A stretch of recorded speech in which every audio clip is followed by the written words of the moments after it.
Well, hello. Come on in the room. Hello to all of my YouTube saints, my Facebook saints, and my Sunday school dropouts.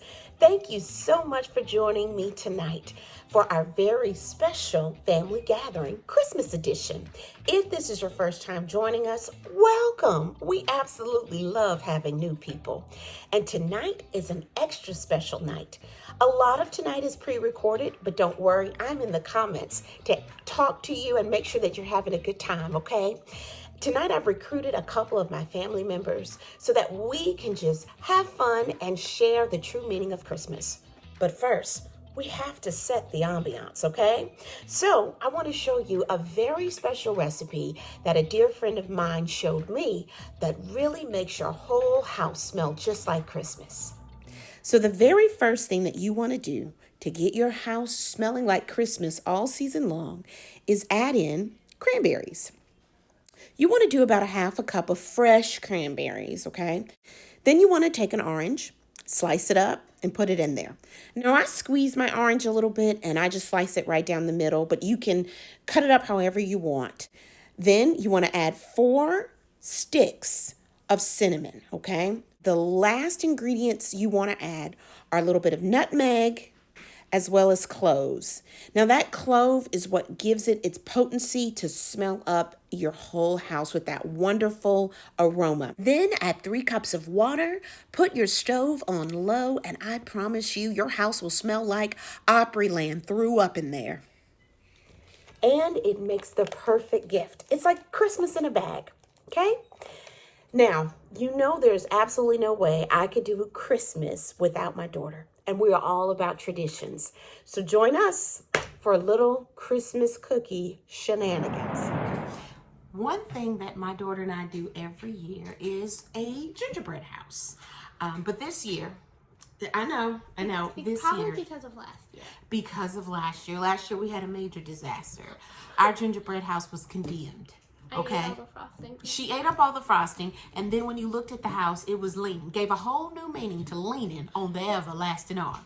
So this year, we decided to switch it up just a little bit. And make ugly Christmas sweaters or pretty Christmas sweaters. However it comes out, we'll let you guys be the Probably judge. ugly. Probably. But we decided to do that this year just to have a little fun. And because it's Christmas, we even set the ambiance for you. As you can, I'm boring you already? We just started and she's bored. As you can see, we have our Christmas tree set up in the back. And we also have, thanks to Sydney, a fireplace. Chestnuts roasting on an open fire. Can we show them everything? Let's not do that right now. Show them everything like what? The frosting. Oh, absolutely. So these are what we're using to decorate our ugly Christmas sweaters, which I feel is a great option for us non-Crafty Carol parents. This is a little bit easier and less messy, I hope. You know what, Sydney? I think we're going to have to go get scissors. Go get the scissors out that drawer. Sydney, I just opened it and it's not. You need scissors. I'm paying half a mortgage payment for her teeth, and she's just using them to claw things open. All the money your daddy and I have invested in your mouth, and you just gonna sit here and just throw it away? Pretty much. I know you love me. Okay, make a Christmas tree. I meant like you. All right. While we're doing this, I do have a question for you. Yeah. What does Christmas mean to you? On what basis? When I say Christmas, what does that make you think? Lights. Mm-hmm. Ornaments. Okay. Secret Santa. Mm-hmm. You struggling to run around and get the house ready for Christmas. And every year, me waking up, not early, like 7, like most people, like, you can still be knocked off sleep. Mm-hmm. I'm at like more like maybe 10, waking up at 10. Okay. And Daddy, before I told him to open presents, always saying, go get a trash bag. Right. And then, You gotta get the trash bag to what? Clean up all the wrapping paper. yeah. Mm-hmm. And then I'd open presents and I'd be surprised. Where's the frosting? It's on the knife. It's on the night. But wait a minute. That's all Christmas means to you? Oh, and dying of Jesus. No, baby, that's Easter. Lord, No, yes. Sunday school dropout. Like This is what happens. Oh wait, no, the birth. Yeah, can he be born before we kill him? Before he gets crucified, he's got to be born. I forgot. Mm-hmm. So what's Christmas? Just so we're on the same page. You go to a little Christian school. Your pawpaw is a pastor, and she said Christmas is the death of Jesus. I got confused of like when he rose. Like, No, he wasn't rose. He was. Where was he at Christmas? He was born. In a what? Amazing. On a lonely manger. Yes, that's right. Why is it? Is there anything funny to you about, or not funny? I guess I shouldn't say funny. Anything that you've always that you've wondered about the story of the birth of Jesus? How did they get there on time? Huh? Like the three kings, how did they get there on time? They followed the star. See, at the time, the star was kind of like a GPS/map quest. Okay, but like. So they just had to follow the star. I That was the original GPS. No. Okay, they only could follow the star at night. Right. That's the only time they could see the star. Right. So depending on what time they started, they wouldn't have made it there when he was born. No, I disagree. Let me help you out, because the good Lord does everything in decent and in order and with timing. Okay? If we leave at night, right now, if it gets dark at 6 o'clock. If we have to be somewhere at 8 o'clock, I can just program that in my GPS, and we know what time we have to leave to get. Okay, so let us show you our finished product. Da, da, da, da. Oh wait, I'm holding it wrong. Are you holding it wrong? There you go. Hold it up. Squirting frosting in my mouth. Oh. Hers would, if she would stop eating it, she would have something to put on the cookie. All right. One of the many traditions of the holidays, another one is to, 1, 2, 3. Another tradition of the holidays is to drink eggnog. Now, I've never had eggnog, and so I figured I would definitely try it with my baby here. What? No. Yeah, we're doing this together. Oh. As many things as I've been subject to for her, she's going to do this Like one what? thing for me. Like what? We don't even have that kind of time. Put the icing down. Put it down. Step away. All right, here we go. All right. Do I have to? Yes, No. hold it up. Come on, let's go. Cheers. No, there's no cheers in this drink. There is no There. cheer. Just take a sip. We'll see what it tastes like. Ew!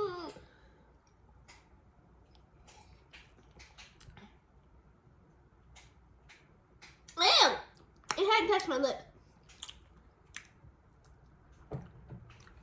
I actually like it. It's not nothing like I thought it was going to taste. I like it. I like it. You want to have mine too?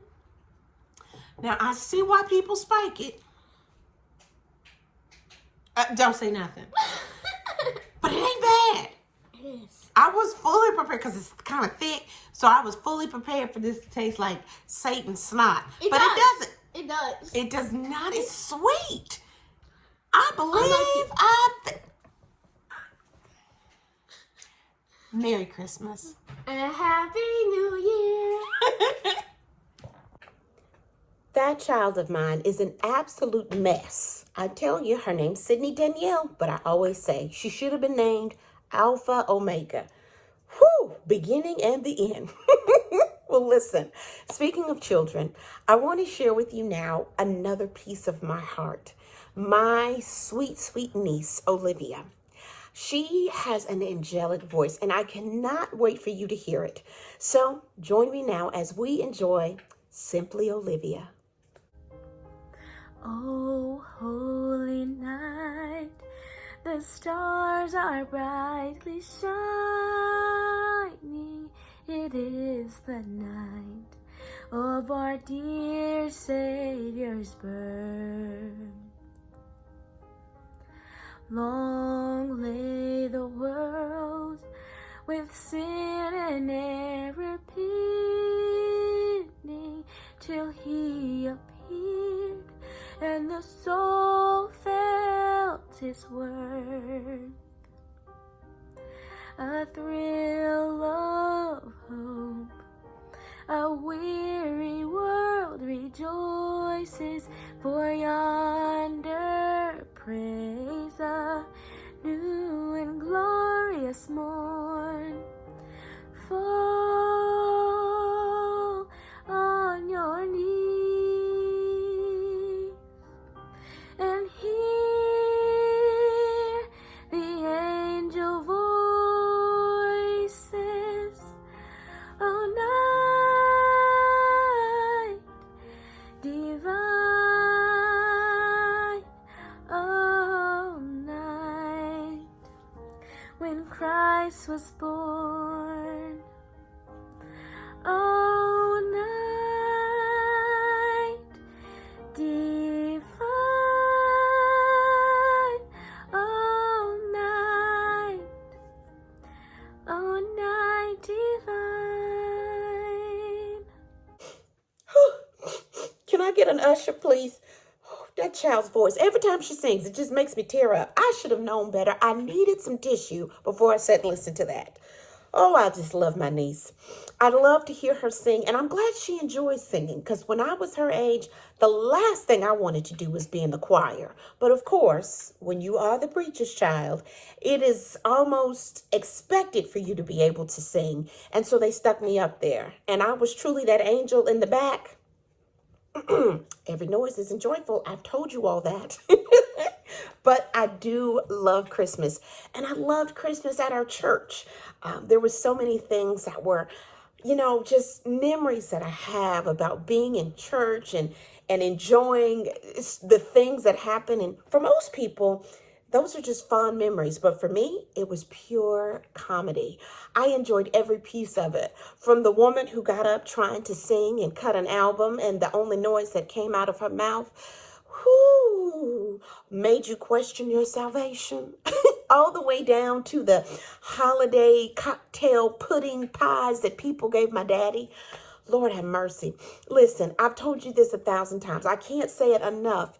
Quit giving your pastor meals when you are not a part of the Betty Crocker ministry. Trust me, a gift card goes a long way. There's glory in a gift card. Just give it to him. But instead, my daddy had to suffer through many meals. Bless his heart. I miss the Christmas play. Now that I truly do miss, because that was my moment to shine. I was always, whatever part they gave me, I was going to steal the show. Now, I know that's hard to believe, me stealing the show, but I did. But the one thing that sticks out to me the most about Christmas growing up was the bag they gave us at the end of service. They gave us a bag, and it was full of oranges and apples and nuts and an assortment of motherboard candy. And when I say motherboard, I'm referring to the older women in the church. They would get so excited to put the candy in the bag. Now, it was never candy that I really wanted as a child. It was peppermint and Werther's candy and butterscotch. And that unidentified candy that was in the little wrapper that was like wax paper that was probably left over from Halloween. Ugh. But boy, I do truly miss it, because those apples were always very good. But those are just some fond memories that I have about Christmas. I'm sure you have memories about Christmas too. But at the end of the day, that's not why we're here. Christmas is about one true gift, and my dad's going to share that with you now. Here we are once again at the close of another year. It might appear to some that this is a time of mourning, a time of crying, a time of complaining, or even grumbling. But let me remind us that God has been good to all of us. And despite the fact that you may not have a gift under the tree, the greatest gift that has been given to mankind is Jesus Christ. And most of all, we have that spiritual obligation of sharing one with the other. So let me say to all of you all, and wish all of you all, a very Merry Christmas and a very happy and prosperous New Year. May God continue to bless and keep you all. Take care. Well, this time of year is all about giving. And if I had the ability to give, there are a couple of things that I would give to the world. Number one, I would give the ability to drive. Now, I know that sounds crazy, but for some reason, this time of year, people just forget all directions and all rules of the road. For example, that thing next to the gas, it's called a brake. You can use it, you know. And the lane in the middle, it's designed for you to glide into traffic. It's a turning lane. It's not meant for you to ride it until somebody finally lets you over. Ooh, that's truly one of my pet peeves. Another gift I would give would be the gift of social distancing. Now, I know you're thinking about the pandemic, and that is not what I'm referring to at all. Even without COVID being in the picture, for some reason, this time of year, when you're in a grocery store, people just cram on top of each other. I don't like to feel your breath on the back of my neck, sir. And those are the back of my ankles. I really do not want your buggy in them. Please, it's okay. You being in my heels doesn't get you to the register any quicker. I promise. But above all, the one gift that I would give to everybody, I would hide all the fruitcake. I'm telling you, fruitcake was invented by Satan himself. There is nothing good about fruitcake. I'm just teasing. The one gift that I want to give to everybody this year, and my prayer for everyone this year, is the gift to laugh, to smile. There's so much going on in our world right now, and so much of it is out of our control. But if we can just smile, just laugh at the simplest things, I personally think it will just make things a little bit easier and make sure that we let our light shine. You know, one thing I always say is, get your shine on. But the true way to getting your shine on is to understand where that shine comes from. And it comes from a light above. And when you're connected to him, I promise you, you can find the humor and find laughter and the light in all things. So this Christmas, I want to wish you a Merry, Merry Christmas as you get your shine on.